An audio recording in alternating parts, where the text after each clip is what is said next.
Welcome to the spring edition of the Bugle, Scottish Warblinded's quarterly membership newsletter.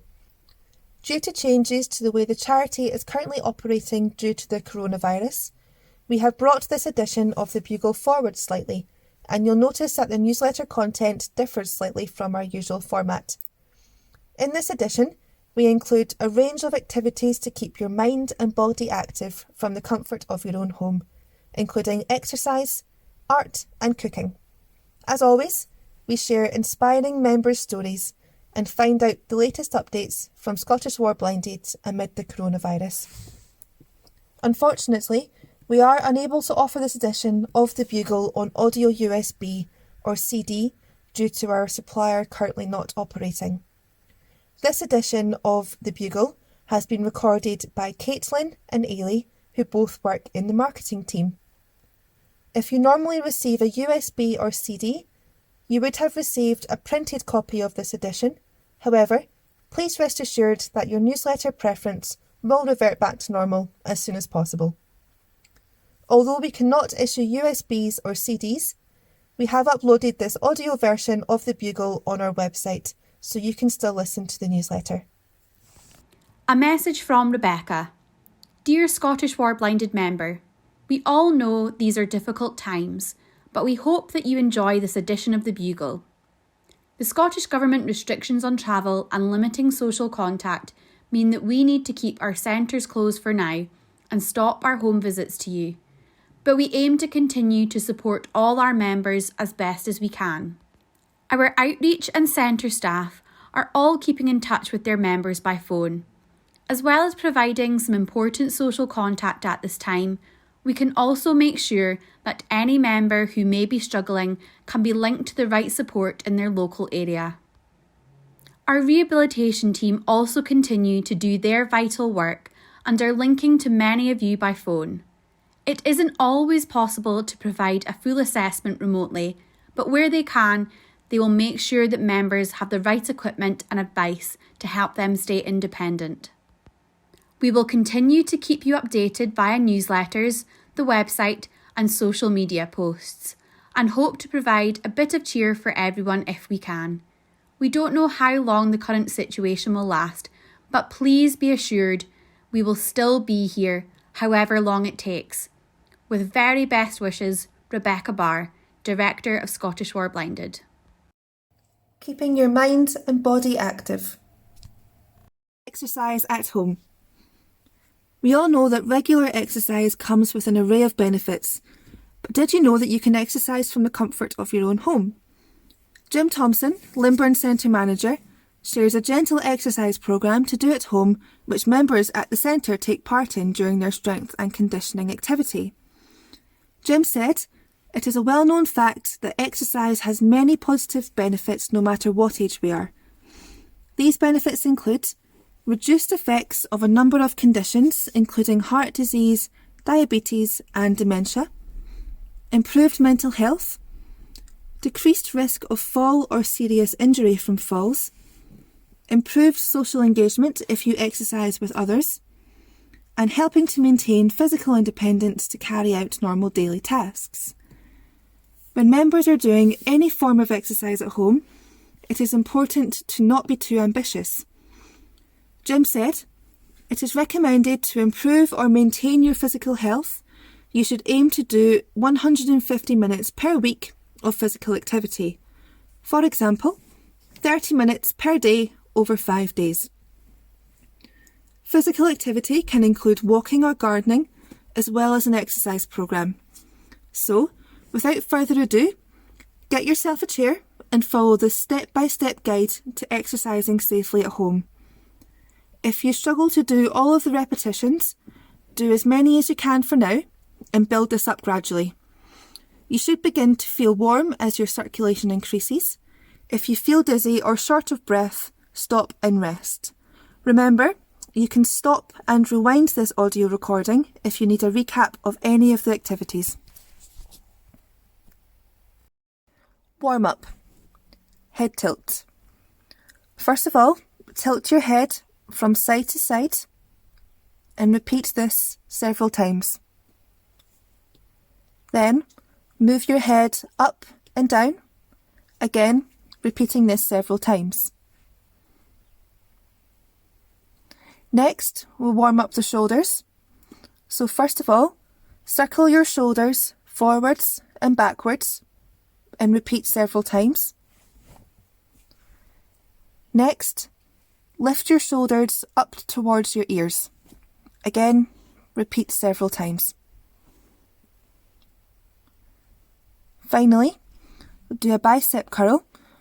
So face your palm towards the ceiling, create a fist and lift your fist towards your shoulder. Repeat this on both arms and again do several times. Next, we'll warm up the arms. So firstly, stretch your arms fully above your head. Next, put your arms out in front of you and circle your hands and wrists. Keeping your arms in front of you, open and shut your fingers.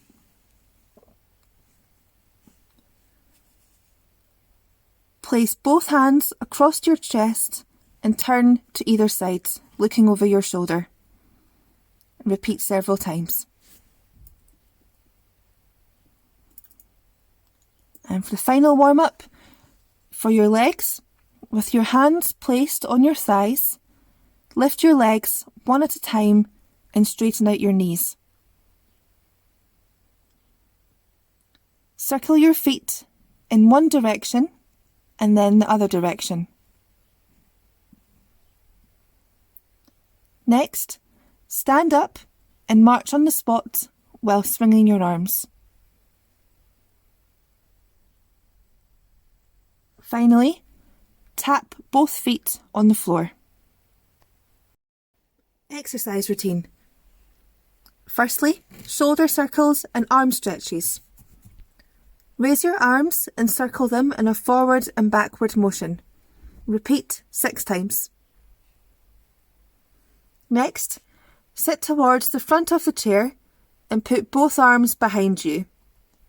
Hold the chair, squeeze your shoulder blades together and hold.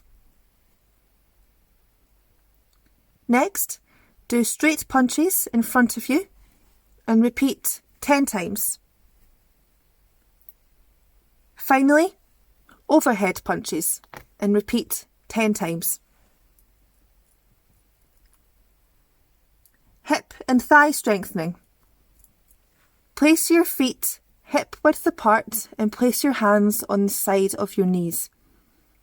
Push your knees out whilst pushing your hands in to create resistance and hold.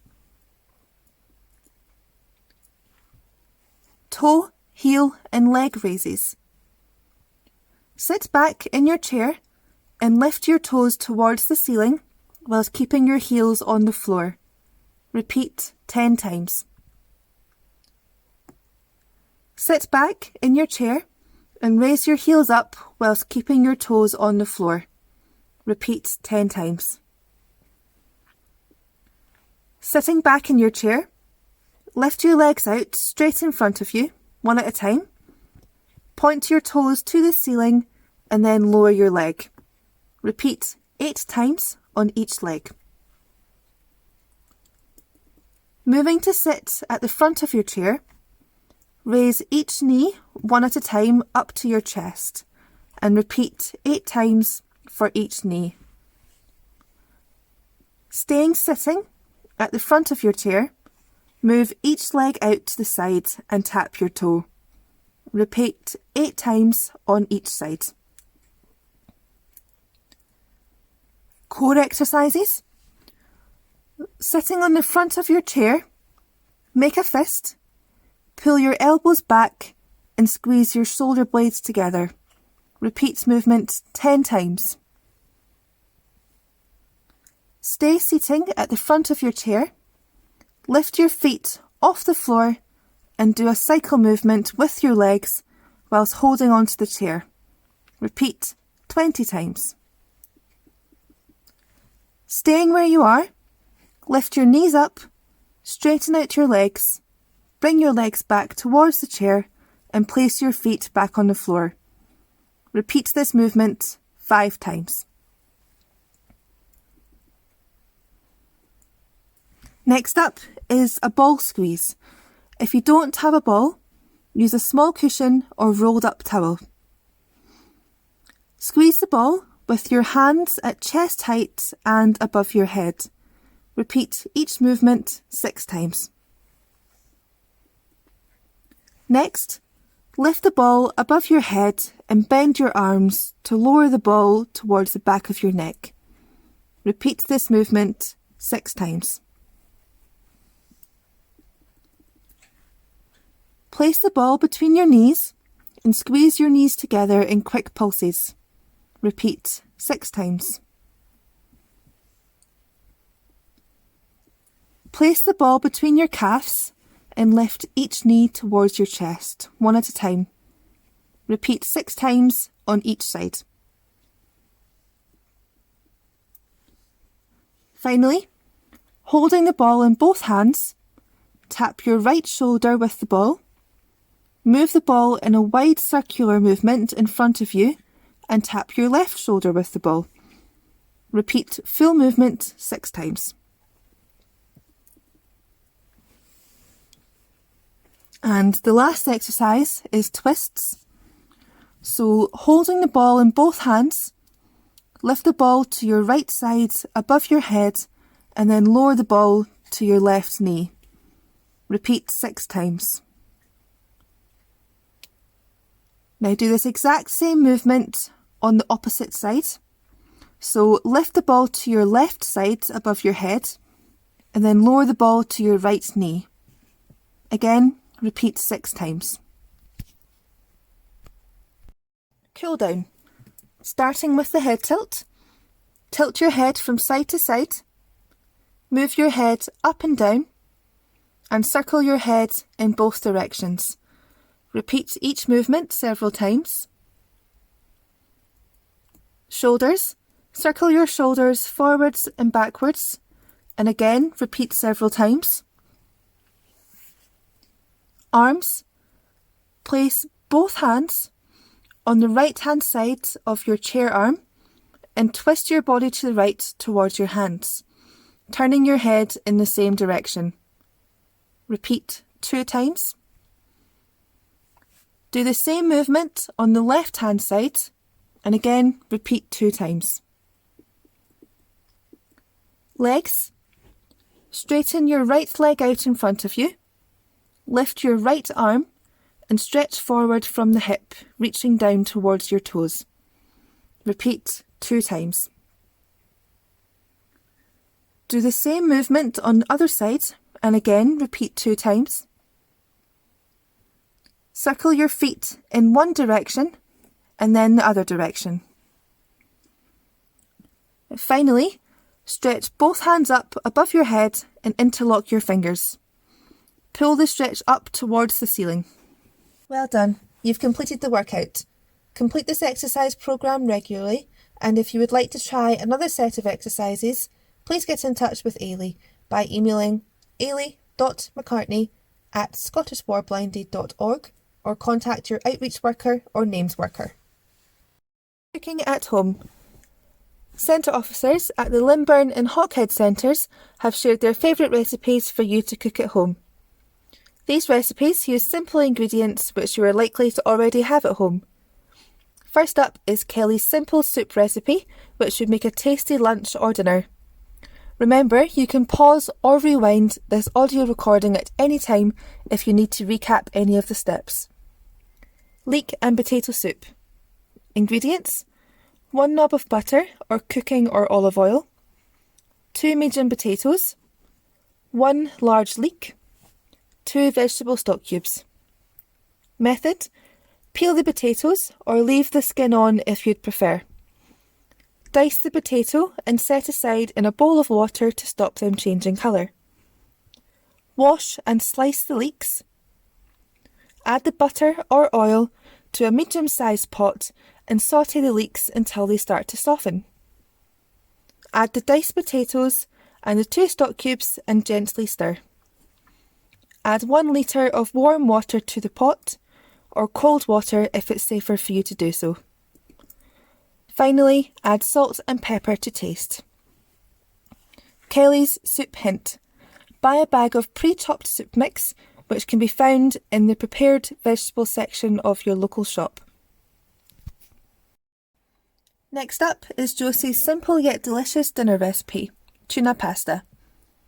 Ingredients: pasta, 1 small onion per portion, half a pepper per portion, oil for cooking, 1 stock cube, either fish or vegetable, tinned tuna, tinned sweet corn, cream cheese, cheddar or mozzarella cheese for topping if desired. The method: first of all, boil water in your kettle and add to a roomy pot with a handful of pasta per portion. Whilst the pasta is cooking, chop the onion and pepper finely and gently fry in a little oil until soft. Crumble a stock cube into the pan for extra flavour if you wish. Once the pasta is cooked, carefully drain the water, reserving a spoonful or 2 to thicken the sauce. Next, add the cooked vegetables to the pasta. Mix in some cream cheese until coated. Now add a tin of drained tuna and a small tin of drained sweet corn. Season with salt and pepper to taste. Next, place the mixture in an oven dish and cover with grated cheese. This can be baked in the oven until warmed through, or microwaved and finished off under the grill. Finally, a firm favourite with members at the Hawkhead Centre, here's Lorraine's recipe for a sweet treat which takes less than 10 minutes to cook in the microwave. Clootie dumplings. Ingredients: 300ml or half a pint of water or milk, 125 grams or 4.5 ounces of dark brown soft sugar, 125 grams or 4.5 ounces of margarine or lard, 1 tablespoon of ground cinnamon, 2 tablespoons of mixed spice, 450 grams or 1 pound of mixed dried fruit, 225 grams or half a pound of plain flour, 1 teaspoon of bicarbonate of soda, 2 eggs beaten. Method: in a pot, place water, sugar, margarine, cinnamon, spice and fruit. Mix all the ingredients, bring to the boil and simmer for 3 minutes, then set aside to cool. Meanwhile, line your pudding bowl with cling film, sieve the flour and soda into a separate bowl, add the eggs and pour your cooled fruit mix into the flour mixture.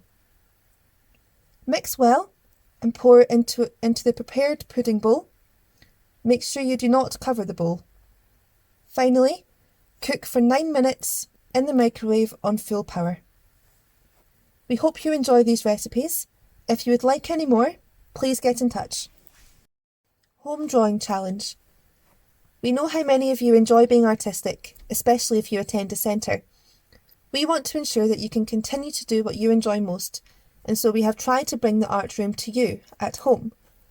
Michael McAllister, art volunteer at the Hawkhead Centre, has come up with an excellent Deserted Doodle Island drawing challenge for you to take part in. Michael explained how it all works. All you need is a pen or pencil, an A4 blank map which can be found on your printed copy of the Bugle, and a dash of imaginative thinking. The brief: we are each going to create our very own Deserted Doodle Island map, which we will over the coming days populate with unique landmarks and buildings. Our islands will start off looking a little sparse, but as we add features over the next 14 days, it should start to feel more lively. The following steps are only there as guidance. If you want to draw an island entirely from imagination, then please feel free to do so. All I ask is that after you start, you add a little each day as part of your daily routine for the next 14 days. Step 1. Create your coastline. Grab 3 interestingly shaped items from around your house. Then draw the outline of your favourite object onto your paper. This will be the outline of your island. Don't just draw around your objects, as we want loose, wiggly lines to give a natural coastline. Step 2. Choose a theme. First, have a think about a general theme for your island. Do you want a quaint Hebridean getaway? A tropical pirate's hideout? A top-secret Bond villain's island lair? Or something completely unique? Having a common theme will help put all the different elements of your island together. Step 3. Populate your island. Each day, add one new feature to your island that gives it some character, be it some trees, a building or two, or a mountain. Just be aware that you'll have to fit in 14 or more objects over the next fortnight. Here are some questions to ask yourself if you are stuck for ideas. Does your island have a main town or village? What's its name? Who lives on your island? Are there any hills, rivers, or caves on your island? How do people get to your island? Do you have a harbour, an airport, or a landing pad? What kind of flora or fauna live on your island? Step 4. Share your island. Tell someone that you are working on your island. There are 2 key reasons for this. Firstly, it promotes accountability when others know you're working on a project. Secondly, it invites positive conversation and distracts from current events. Once you've completed your island, we would love to see what you've created. Whether you share it via Facebook or keep it to show it to us further down the line, we'd love to see your completed artwork and hear about the decisions behind your choices.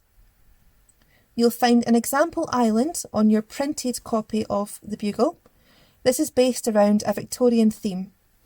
Michael added lots of things that fit with that era to create a cohesive look for his map.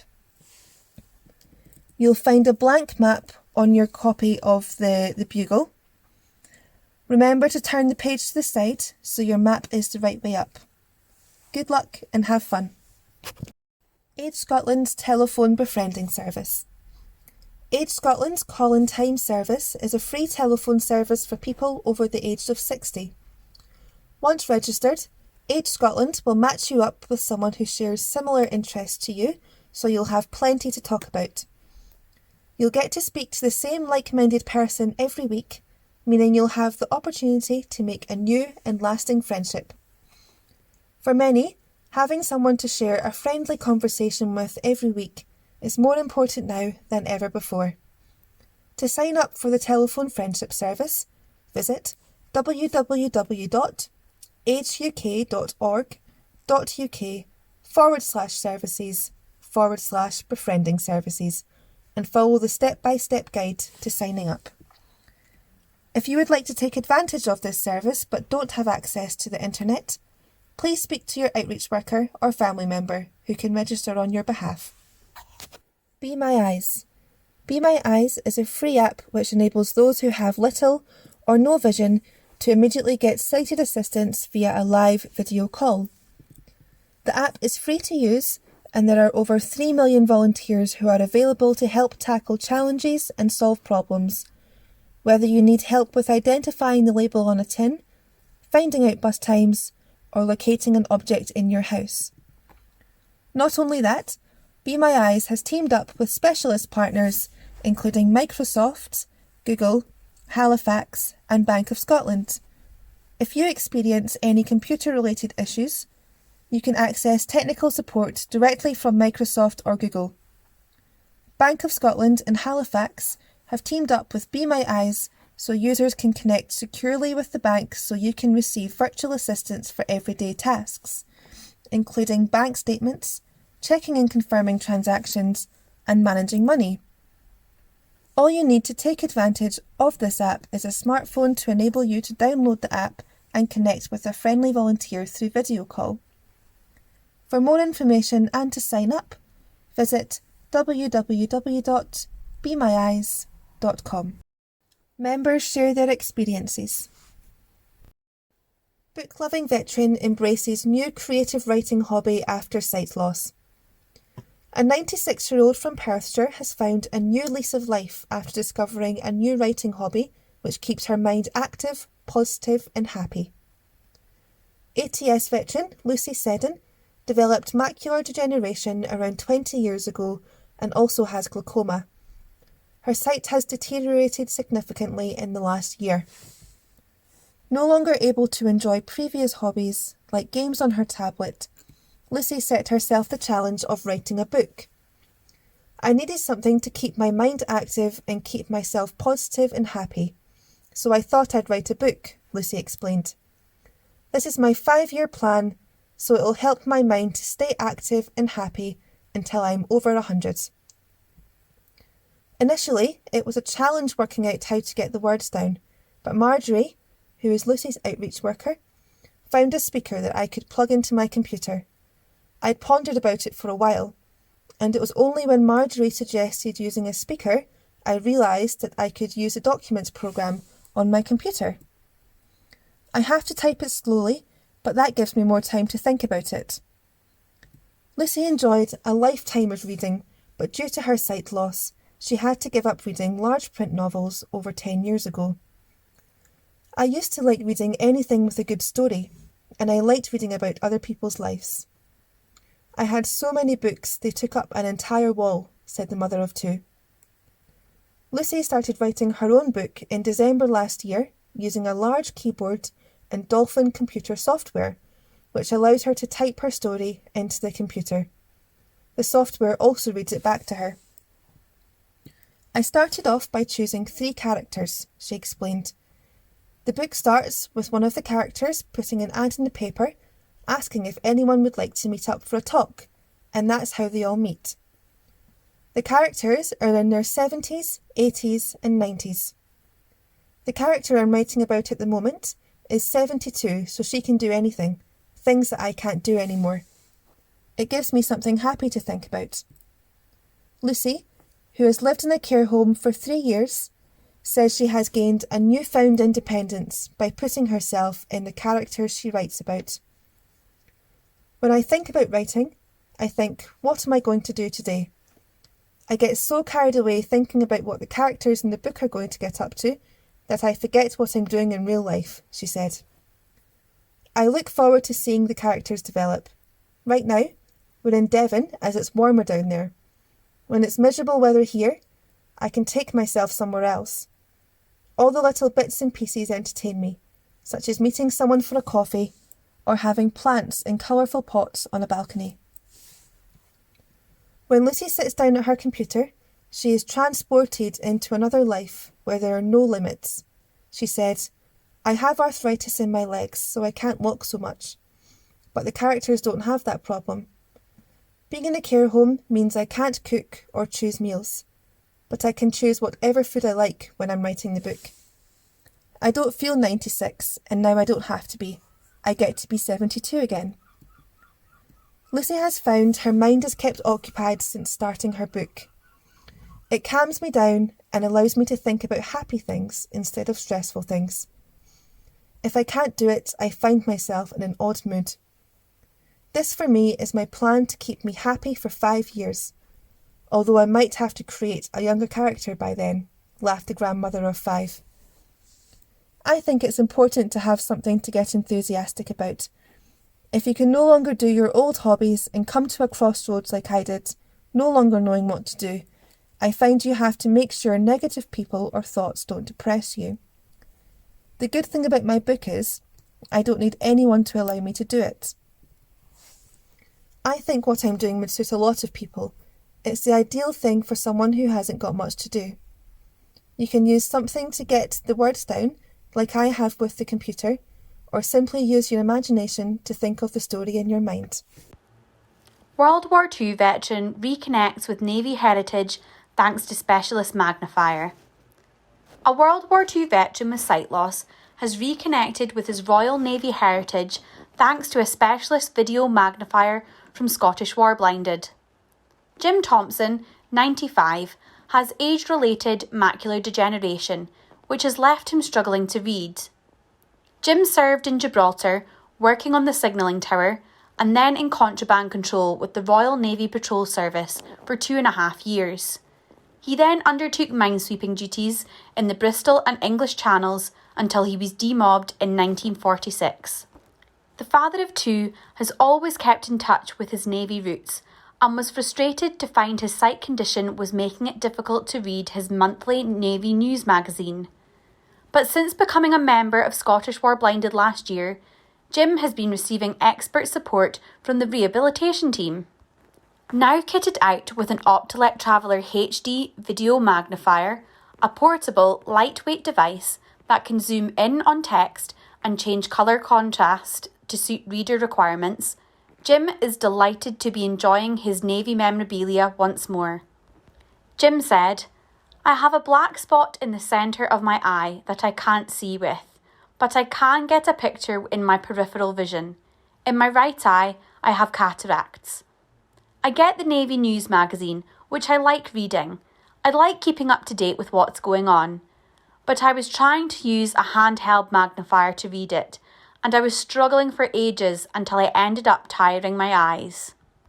Now that I've got the Traveller with the stand, I can read it again. The magnifier's perfect for me. I'm enjoying it. It's been a lifesaver. I get a lot of letters, so it helps me read those too." Scottish War Blinded Rehabilitation Officer Fiona McCormick assessed Jim at home and worked closely with him to establish the ideal specialist equipment to help him maintain his independence, including the Traveller HD and specialist portable lighting. Jim said, "Fiona's been very good. She came to visit me at home with a range of pieces of equipment to try out, and the support I've been receiving from her has been lovely. I can't fault it." Scottish War Blinded have also set me up with the Freedom LED lamp. I think it's brilliant. The brighter it is, the better it is for my sight. I have a smaller one too. I use that for smaller work. It complements some handheld magnifiers I have. I hope my sight doesn't get worse, but I know Scottish War Blinded will have things to help me if it does. Jim hopes getting to grips with some new specialist equipment will also help him carry on engaging with some of his other interests, such as natural history. World War II Desert Rat shares experiences of battle in Africa and Europe. An army veteran who was involved in the Western Desert Campaign in Africa and the Normandy landings recalls his experience of serving in harsh and unforgiving terrain throughout the Second World War. John McCowan of Peebles was an instrument mechanic in the 7th Armoured Division, famously known as the Desert Rats, from 1939 to 1946. John, aged 99, joined the Territorial Army in 1939, aged 17. When the war broke out that September, John was one of the first to be called up. After spending several months outside Edinburgh on coastal defence, John was transferred to the Royal Army Ordnance Corps as an instrument mechanic, which eventually became the Royal Electrical and Mechanical Engineers in 1942. Before the war, I worked in my father's jewellers' and clock-making shop. Because of my experience repairing clocks, they decided to put a round peg in a round hole, said the father of one. John embarked on a long journey which would see him spend several years in an environment far from home. He said, "We arrived in Mersa Matruh in Egypt after travelling by boat and train, and then travelled to Abbasiyah Barracks in Cairo, where we were stationed in a base workshop for 1 month of training. In April 1940, the 7th Armoured Division started their journey through the desert. We were a mobile workshop, so as the armed division moved up and down the desert, we followed close behind to maintain all of their vehicles and equipment. They say the Sahara Desert is one of the most inhospitable terrains to ever have to exist in. During the day it was searing hot, and by night it was freezing cold. If we were caught outside during a sandstorm, the sand would sting our skin like sandpaper. The Desert Rats spent years in the desert defending Egypt from the Germans and Italians, who together were known as the Axis forces, during which they faced many battles.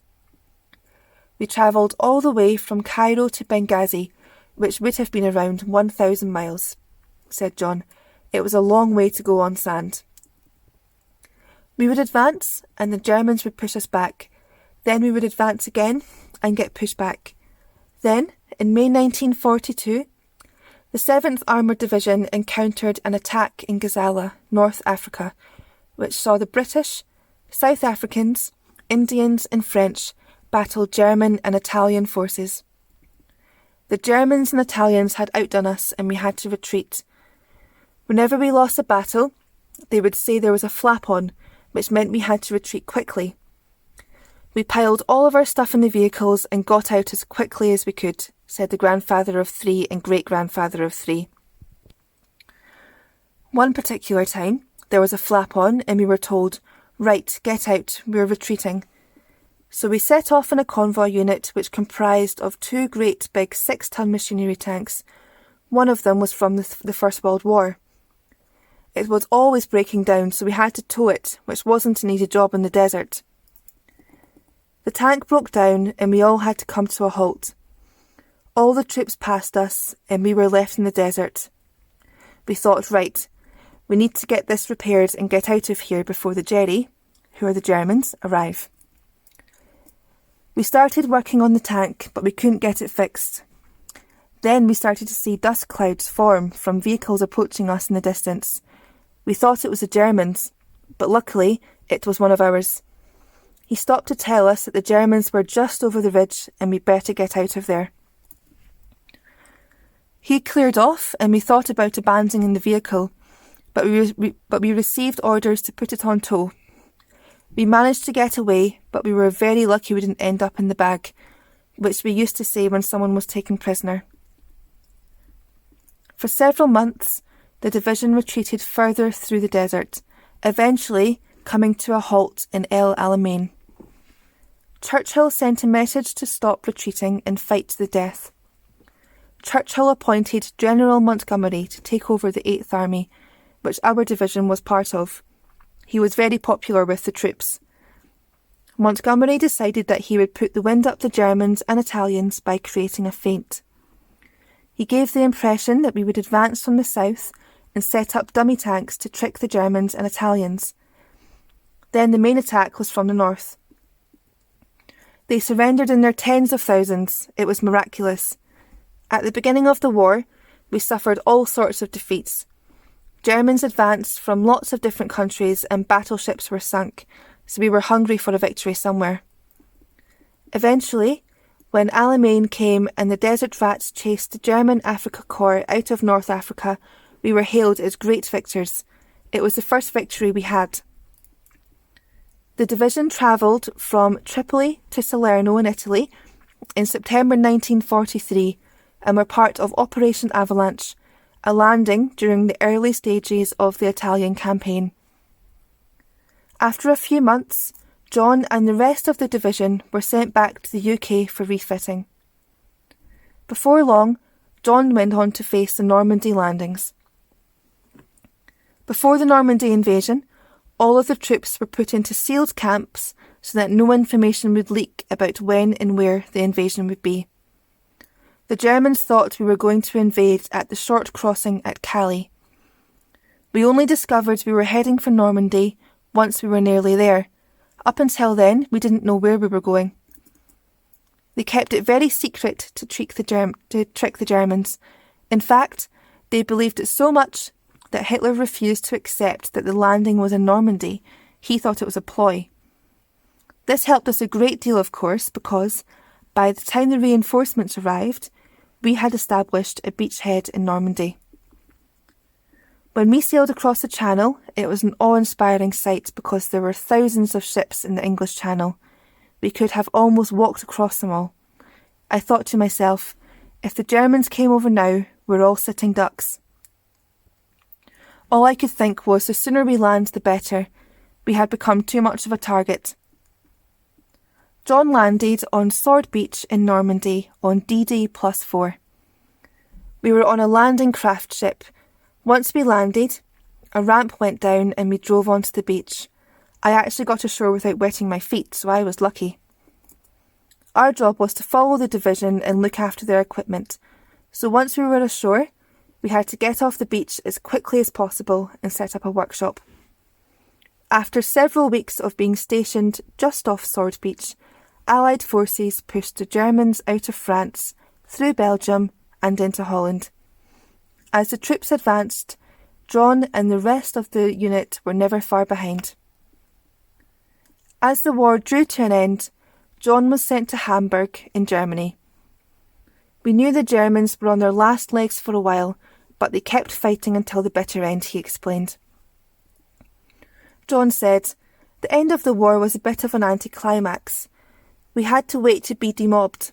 It took quite a few months before all of the troops were returned to the UK.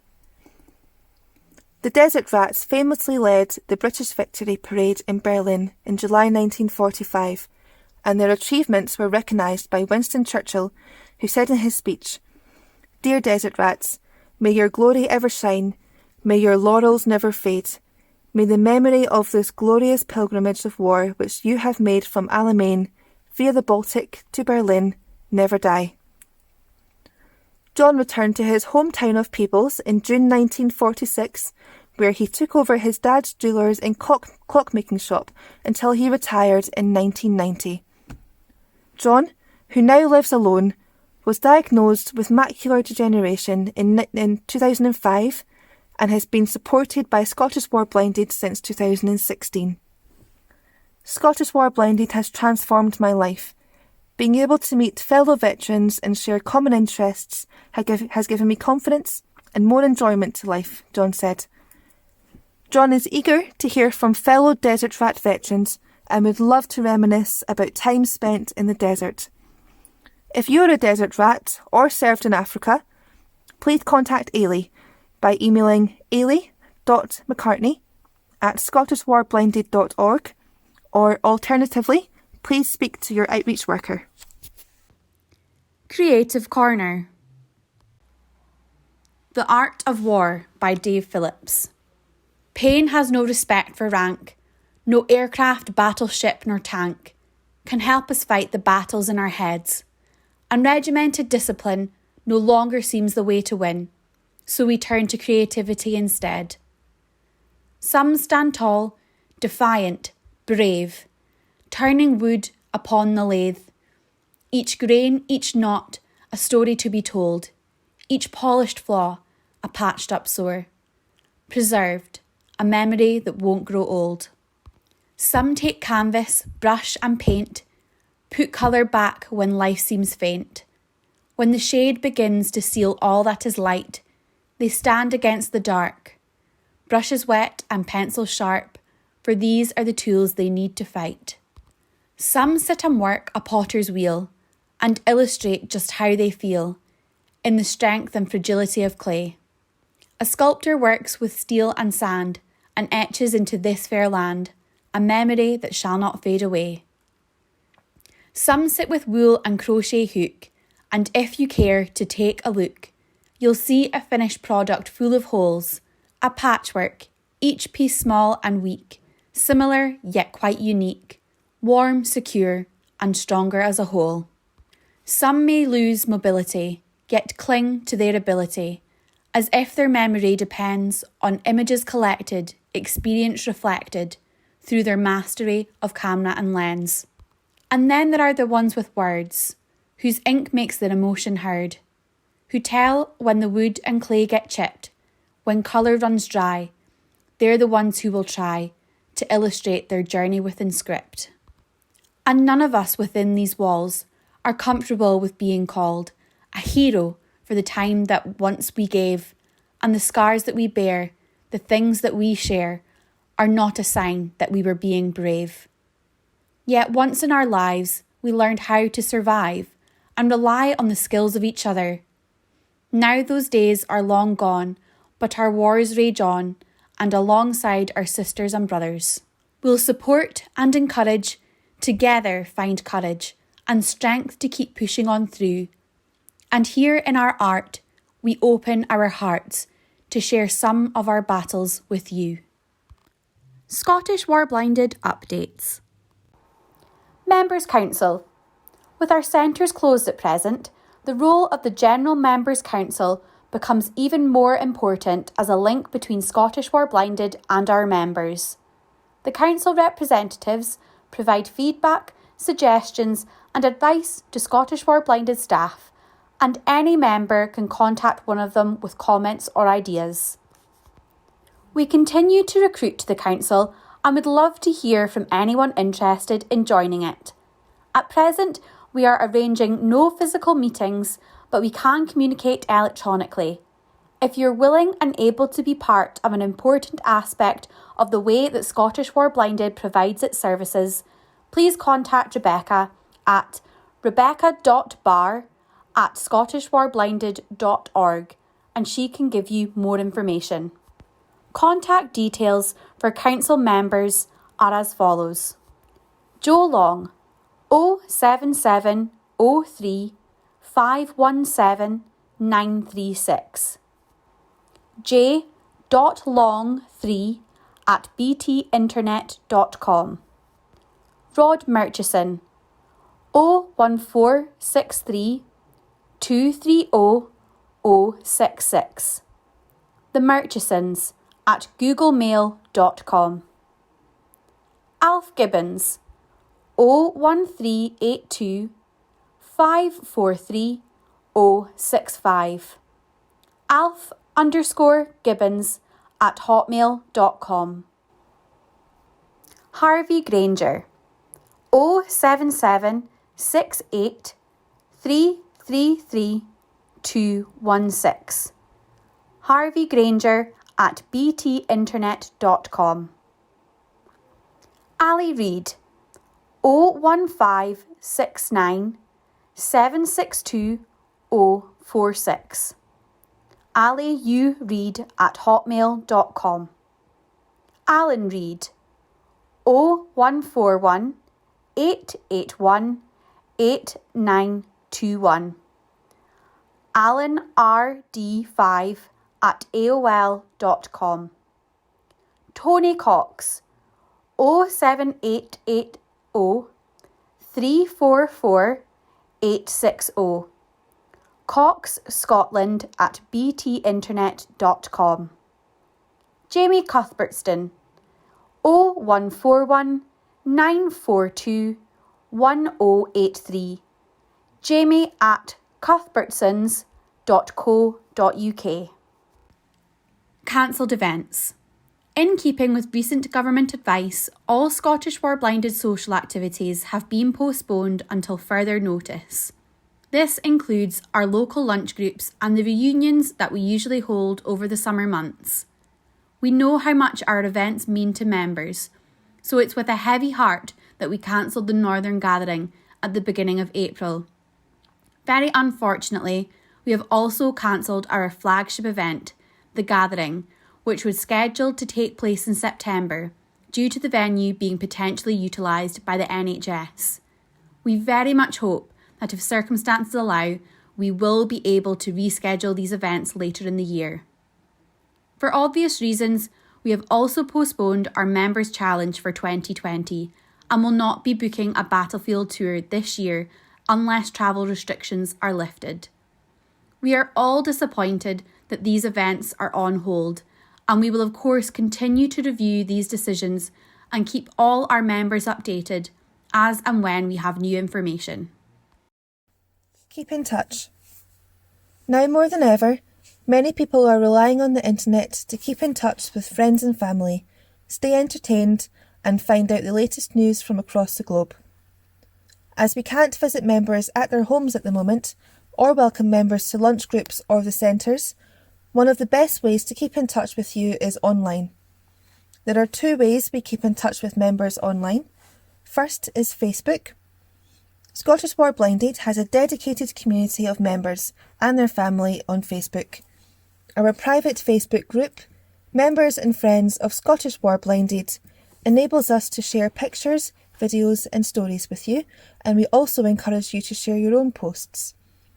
It's a great way to keep in touch with your fellow members, meet new friends, and find out what everyone has been up to. The group is private, so only those who have been accepted into the group can see any posts. To become part of Scottish Warblinded's member Facebook community, simply log into Facebook and type Members and Friends of Scottish Warblinded into the search bar. Request to join the group to see the latest updates pop up on your newsfeed. The second way is email. Another excellent way for us to share stories and updates with you is via email. We send regular e-newsletters to members who have provided an email address. Whilst all social events are on hold, we aim to increase the number of e-newsletters we send to members. These will include good news stories, activities to do at home, and general updates from across the charity. If you have yet to provide your email address and would like to receive regular updates from ourselves, please send an email to ailey.mccartney@scottishwarblinded.org to be added to our email list. If you do not have an email address, you are welcome to provide a family member or close friend's email address, provided they are happy for you to do so and share any stories with you. Thank you for listening to the latest edition of The Bugle. If you would like to give feedback or submit content for a future edition, please get in contact with Ailey by email to ailey.mccartney@scottishwarblinded.org or by phone by calling 0131 229 1456.